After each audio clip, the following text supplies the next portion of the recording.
గాజాలో Hamas మిలిటెంట్ల కార్యకలాపాలకు కేంద్రంగా ఉన్న అల్ షిఫా ఆసుపత్రిని ఇజ్రాయెల్ దళాలు స్వాధీనం చేసుకున్నాయి. రోజుల పాటు పక్కాగా రెక్కీ నిర్వహించిన తర్వాత ఆసుపత్రిలో ఎలా వ్యవహరించాలో సైనికులకు శిక్షణ ఇచ్చిన తర్వాత ఇజ్రాయెల్ దళాలు ఆసుపత్రిలోకి ప్రవేశించాయి.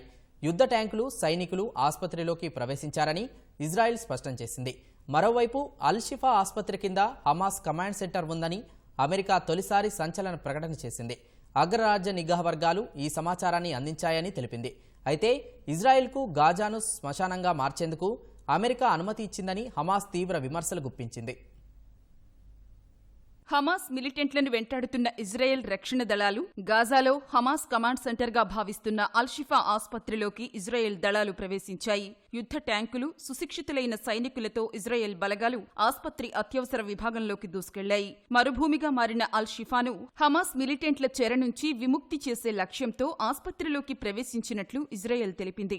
ఆసుపత్రిలో దాక్కున్న హమాస్ దళాలు లొంగిపోవాలని ఇజ్రాయెల్ డిఫెన్స్ ఫోర్సెస్ హెచ్చరికలు కూడా జారీ చేసింది. అల్ షిఫా ఆసుపత్రి పరిసరాల్లో హమాస్ మిలిటెంట్లతో ఇజ్రాయెల్ దళాలు పోరాడుతున్నట్లు చెప్పింది. అల్ షిఫా ఆసుపత్రిలో ఖచ్చితమైన సమాచారంతో లక్ష్యాలపై దాడులు చేసినట్లు ఇజ్రాయెల్ సైన్యం పేర్కొంది. ఈ దాడిలో వైద్య సిబ్బంది అరబిక్ భాష తెలిసిన వారిని వెంట తీసుకెళ్లినట్లు వెల్లడించింది. ఇక్కడ దాడి నిర్వహించడం కోసం దళాలకు ప్రత్యేక శిక్షణ కూడా ఇప్పించినట్లు తెలిపింది. రోగులకు హాని జరగకుండా వైద్య సిబ్బంది, పౌరులకు ఏమీ కాకుండా ఉగ్రవాదులను తరిమివేయనున్నట్లు ఇజ్రాయెల్ దళాలు వెల్లడించాయి. అల్ షిఫా ఆసుపత్రి లోపల సాయుధ కార్యకలాపాలన్నీ 12 గంటల్లో నిలిపేయాలని ఇజ్రాయెల్ ఒక ప్రకటనలో హెచ్చరించింది. హమాస్ మిలిటెంట్లు కూడా లొంగిపోవాలని కోరింది. ఐక్యరాజ్యసమితి అంచనా ప్రకారం అల్ షిఫా ఆసుపత్రిలో నవజాత శిశువులు సహా 2300 మంది రోగులు ఉన్నారు. హమాస్ ఇజ్రాయెల్ యుద్ధంలో వీరందరూ అక్కడే చిక్కుకుపోయారు. అల్ షిఫా ఆసుపత్రి ఇప్పుడు ఇజ్రాయెల్ ఆధీనంలోకి వస్తే రోగులను వేరే ప్రాంతానికి తరలించే అవకాశం ఉంది. మరోవైపు గాజాలోని అతిపెద్ద ఆసుపత్రి అయిన అల్ షిఫాపై అమెరికా తొలిసారి సంచలన ప్రకటన చేసింది. ఆ ఆసుపత్రి కింద హమాస్ కమాండ్ సెంటర్ ఉందని, తమకు ఇంటెలిజెన్స్ సమాచారం లభించిందని America national security council coordinator John Kirby ప్రకటించారు. అల్ షిఫా ఆసుపత్రి కింద హమాస్ భారీగా ఆయుధాలను భద్రపరిచిందని వివరించారు.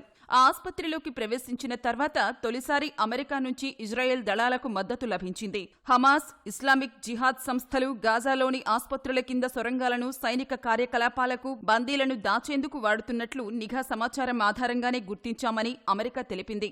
అల్ షిఫా ఆసుపత్రి కింద హమాస్ మిలిటెంట్లు ఆయుధాలను దాచారని, ఇజ్రాయేలీ దాడులకు బదులిచ్చేందుకు సిద్ధమవుతున్నారని అగ్రరాజ్యం వెల్లడించింది. కానీ అమాయక ప్రజలు ఉన్న చోట వైమానిక దాడులు చేయడాన్ని, కాల్పులు జరపడాన్ని తాము సమర్థించబోమని అమెరికా ఇజ్రాయెల్కు స్పష్టం చేసింది. గాజా పౌరులను రక్షించాల్సిన బాధ్యత ఇజ్రాయెల్కు ఉందని స్పష్టం చేసింది. America ప్రకటనపై Hamas భగ్గుమంది. ఆసుపత్రులపై తీవ్రమైన చర్యలు తీసుకోవడానికి, గాజా వైద్య వ్యవస్థను ధ్వంసం చేయడానికి అగ్రరాజ్యం ఇజ్రాయెల్కు గ్రీన్ సిగ్నల్ ఇచ్చిందని ఆరోపించింది.